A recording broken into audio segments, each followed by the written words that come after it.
और गलतियों से जो अपने आप को बचा लेता है वह व्यक्ति कम मेहनत से कम समय में अधिक सफल होता है। नाव में एक छेद काफी है नाव को डुबाने के लिए, 1000 फूल कम है गला को सजाने के लिए, एक छेद काफी है नाव को डुबाने के लिए,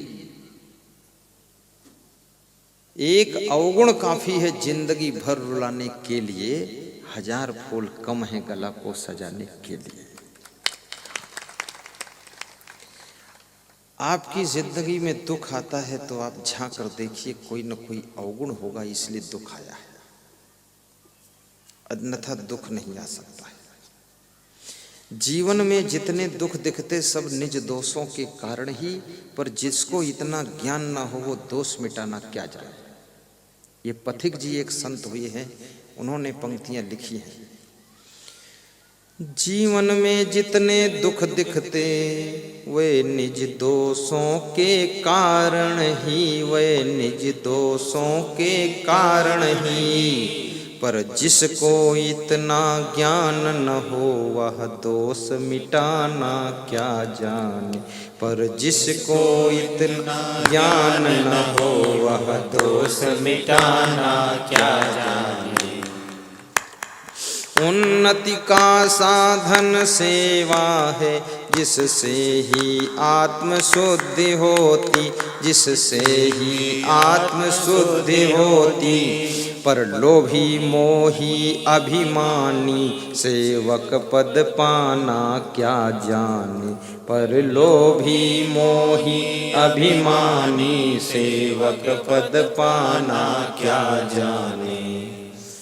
गांजा भांग अफीम चरस बीड़ी सिगरेट पीने वाले, इन व्यसनों को जो ना छोड़ सके मन बस में करना क्या जाने, इन व्यसनों को जो ना छोड़ सके मन बस में करना क्या जाने।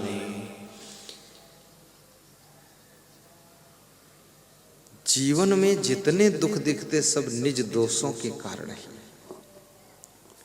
कई को विधवा होना पड़ा तो क्यों? क्योंकि दूसरों के बहकावे में आने का उसके अंदर दोष था। ये भी बहुत बड़ा दोष है कि दूसरे के बहकावे में आ जाना, स्वयं विवेक न करना। और न तो समाज में कई की कमी है न मंथराओं की कमी है। स्त्रियों में भी मंथराएं रहती हैं, पुरुषों में भी मंथरा रहते हैं। एक दूसरे को बहकाने में ही उनको आनंद आता है। तुम्हारा घर ठीक ठाक चल रहा है, तुम्हारी मौसी आएगी वो बहका देगी तो गड़बड़ शुरू हो जाएगी। तुम्हारी भांजी आएगी वो कुछ डिस्टर्ब कर देगी। अपने लोग ही उसी में से ऐसे कोई आ जाते हैं जो तुम्हारे घर की सुख शांति को नष्ट करने का काम करते हैं। छोटे भाई को बहका दिया, उसका दिमाग बिगड़ गया, घर में झगड़ा शुरू, बंटवारा शुरू। जब मंथरा के बहकाने से कई महारानी बहक सकती है, बहुत बड़ी बात है। यहाँ मंथरा नौकरानी है, कई महारानी है, और घर में बहुत हैरानी है। राजा दशरथ मंथरा और कैकेयी के समीकरण के बीच में परलोक गमन करते हैं। इसलिए बुद्धिमान व्यक्ति कभी किसी के बहकावे में नहीं आता है, स्वयं विवेक करता है कि हमें क्या करना उचित है और ये व्यक्ति हमको क्यों बहका रहा है।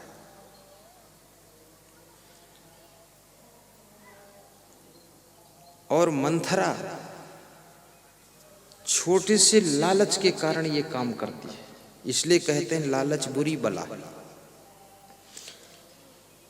कौशल्या की दासी इनाम लेकर जा रही थी, पुरस्कार लेकर, तो मंथरा ने पूछा, बहन ये इनाम पुरस्कार क्यों मिला, कहाँ मिला, कैसे मिला, कौन दिया? तो बताया कौशल्या ने जिन्हें दिया है। तो बोले क्यों दिया? बोले तुमको पता नहीं है कौशल्या के राम का कल राज तिलक होगा, वो राजा बनेंगे, उस खुशी में हमको आज ही इनाम मिला है और कल फिर और मिलेगा। तो मंथरा ने सोचा अगर मेरी कैकेयी का भरत राजगद्दी पर बैठता, उसका राज तिलक होता तो इनाम हमको मिलता।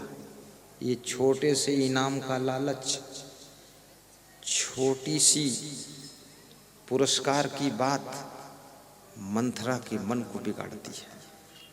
फिर मंथरा कैकेयी को बहकाती कि भरत का राज तिलक हो तो हमें इनाम मिलेगा।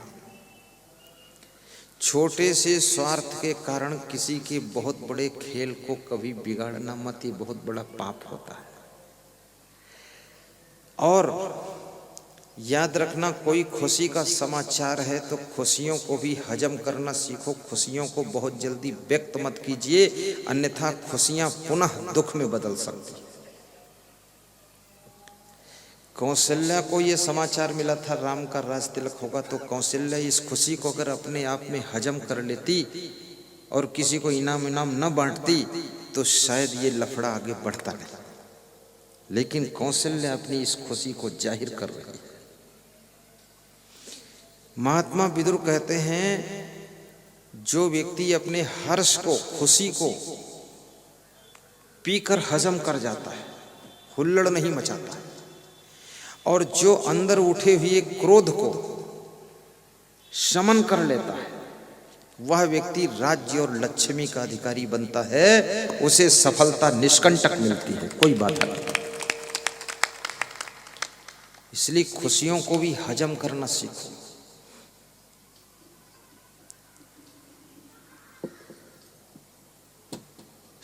यो न सन्यच्छति बेगम क्रोधः उत्थितम हर्षयो सा श्रियो राजनम भाजन यश्च आपत्सु न मुह्यति। आपके अंदर क्रोध भी आ जाए तो भी उसको दूसरों को पता न चलने दीजिए, अंदर अंदर शमन कर लीजिए। अगर किसी को पता चल गया कि ये नाराज हो गए हैं तो याद रखना उससे तुम्हारा ग्राफ गिरता है। लोग तुमको हल्का समझेंगे, लोग समझेंगे बहुत छिछला आदमी है, इसके अंदर जरा भी सहन शक्ति नहीं है, छोटी छोटी बात में तुनक जाता है, इस आदमी को कहाँ तक हम संभालेंगे। अरे भैया इससे दूर रहो तभी ठीक है। ये नाराज किसी से अगर हैं आप तो 24 घंटे में उस नाराजी को खत्म कर लीजिए और उस नाराजी को दूसरों को एहसास मत होने दीजिए, अंदर अंदर उसको शमन कर दीजिए। श्री कृष्ण भगवान ने भी ये बात कही है, शक्नोति है यह सोढ़ुम प्राक शरीर विमोक्षणा काम क्रोधोद्भवम बेगम सह युक्ता स सुखी नरा। कृष्ण कहते हैं मनुष्य के अंदर जो क्रोध उठता है, क्रोध, ये क्रोध साधारण चीज नहीं है। आप अपने घर में देख लो, परिवार में देख लो, समाज में देख लो, राजनीति में देख लो, जहां देखो वहां ये क्रोध बहुत खतरनाक काम कर रहा है। क्रोध में एक नेता पार्टी छोड़कर दूसरी पार्टी में जाता है, इस पार्टी से भी उसकी क्रेडिट खराब हो गई, और जिस दूसरी पार्टी में गया तो वो भी समझ गए जिस पार्टी में 20 साल रहा था उसको तो लात मार कर आ गया, यहाँ निंदा कर रहा उसकी, अब मेरी पार्टी में सिलेक्ट हुआ है तो ये नालायक एक दिन यहाँ से तुनक जाएगा तो फिर भाग जाएगा, तो वो तुमको रास्ता ही नहीं देंगे आगे बढ़ने का। तुम कहाँ नाराज हो रहे हो? इसलिए जिस पार्टी में हो लगे रहो, कभी चांस मिल जाएगा, उलझो मत इधर उधर। और पार्टी के हाई कमान के ऊपर क्रोध मत करो, उनको राम राम करते रहो, जय श्री राम, जय सिया राम बोलते रहो, नमस्कार।